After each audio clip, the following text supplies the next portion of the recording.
Guys welcome back. Eagle Ravi Teja నటించిన Eagle movie. ఈ movie ఎలా ఉంది ఏంటి డీటెయిల్గా మాట్లాడేసుకుందాం. కార్తిక్ ఘట్టమనేని డైరెక్ట్ చేసిన మూవీ. సో ఓవరాల్గా full action movie. So action లవర్స్కి అయితే డెఫినెట్గా చెప్తున్నా చాలా బాగా నచ్చుద్ది వాళ్ళకి.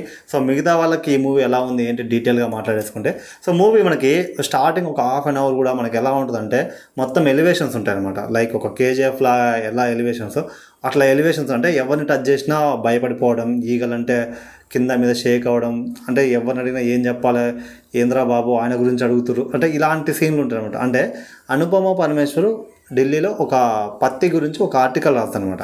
ఆ ఆర్టికల్ వల్ల మొత్తం సెంట్రలే షేక్ అయిపోయి ఆమెను జాబ్లోకి వెళ్ళి తీసేస్తారు.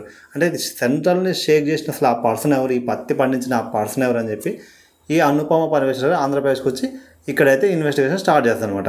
అయితే ఇక్కడ ఎలాంటి విషయాలు బయటకు వెళ్తుంటే పత్తి కాకుండా గన్స్, బాక్సైట్ ఇలా చాలా విషయాలు బయటకు వెళ్తుంటాయి అనమాట.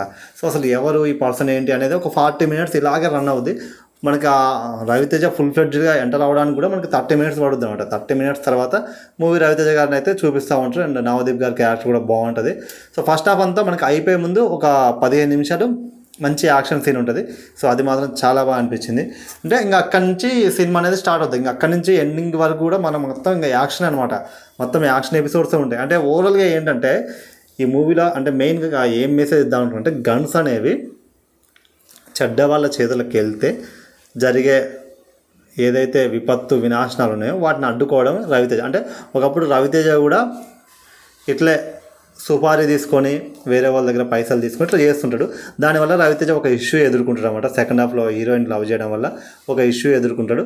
సో అక్కడి నుంచి అవన్నీ బంద్ చేసి చెడ్డవాడి చేతిలోకి వెళ్ళకూడదు, మంచివాడి చేతిలోకి గన్స్ వెళ్ళాలని చెప్పి ఎక్కడి నుంచి గన్స్ వచ్చినా కూడా అవన్నీ మొత్తం రవితేజ తీసుకొచ్చి తన ఇంట్లో పెట్టుకుంటాడు అనమాట. సో స్టోరీ అది. ఇంకా దీని గురించి సినిమా అంతా రన్ అవుద్ది. సో ఓవరాల్గా సినిమా ఎలా ఉందంటే, సో ఫస్ట్ హాఫ్ అయితే కొంచెం స్లో ఉంటుంది. ఎప్పుడైతే ప్రీ ఇంటర్వెల్ స్టార్ట్ అవుద్దో అక్కడి నుంచి ఎండ్ వరకు కూడా సెకండ్ హాఫ్లో వచ్చే కొన్ని యాక్షన్ సీక్వెన్స్ మాత్రం చాలా బాగుంటాయి, చాలా హై ఇస్తాయి. అంటే ఆ ఇంటి చుట్టూ మిలిటరీ, ఆ నక్సల్స్, తీవ్రవాదులు అందరూ చుట్టూ చేరి ఆ ఇంటిని ధ్వంసం చేయాలనుకుంటారు. అయితే ఆ ఇంటిని ఎలా కాపాడుకుంటాడు. సో అంటే ప్రతి చోట గన్స్, అసలు అది వర్షం, ఇంకా బుల్లెట్ల వర్షం అనమాట. సో ఆ సీన్ కోసం అయితే డెఫినెట్గా మూవీ చూడొచ్చు అనిపించింది. ఎస్పెషల్లీ రవితేజ గారిని అయితే చాలా కొత్తగా చాలా బాగా చూపించారు. అదైతే బాగుంది. బట్ కాకపోతే ఫస్ట్ హాఫ్ అయితే చాలా స్లో ఉంటుంది. సెకండ్ హాఫ్లో కూడా యాక్షన్ సీక్వెన్స్ ఇంకా మళ్ళీ వేరే ఏముండదు. కానీ కామెడీ అంటే అజయ్ ఘోష్ గారు కామెడీ ఉంటుంది. అజయ్ ఘోష్ గారు కామెడీకి అయితే వర్కౌట్ అయింది. అండ్ ఇంకా నవదీప్ గారితో అయితే సపోర్టింగ్ క్యారెక్టర్ అనమాట హీరోకి. ఎండింగ్ వరకు కూడా హీరోకి సపోర్టింగ్ క్యారెక్టర్ ఉంటుంది. సో ఎండింగ్లో ఏమైంది, దీనికి మళ్ళీ పార్ట్ 2 పెట్టారు. ఐ థింక్ పార్ట్ 2 మేబీ అంత వర్కౌట్ కాకపోవచ్చు, ఎందుకంటే ఈ మూవీ అంత వర్కౌట్ కాలేదు.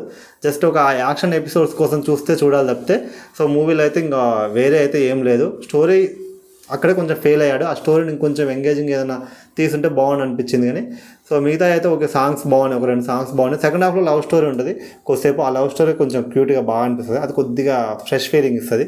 సో అదైతే బాగుంది. సో ఓవరాల్గా అయితే వన్ టైం వాచబుల్ అనిపించింది. యావరేజ్ మూవీ, ఒకసారి చూడొచ్చు. అది కూడా యాక్షన్ సీక్వెన్స్ కోసం రవితేజ గారిని ఆ గెటప్లో ఆ ఫైట్ సీన్స్ చూడాలి అనుకుంటే సో అదొకటి. ఎలివేషన్స్ అంటే మార్గశిరం, మధ్యరాత్రి, ఆదివారం, అమావాస్య ఇట్లా ఎలివేషన్స్ ఉంటాయి కదా, ఈ ఎలివేషన్స్ కోసం అయితే ఒకసారి చూడొచ్చు అనిపించింది.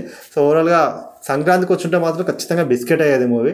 సో సంక్రాంతికి రాకుండా ఇప్పుడు ఈ టైంలో రావడం కొంచెం బెటర్, ఎందుకంటే ఇప్పుడు మూవీస్ కూడా వేరే ఏం లేవు కాబట్టి మ్యాక్సిమం ఇదొక్కటే మూవీ ఉంది కాబట్టి ఖచ్చితంగా ఆడుద్ది.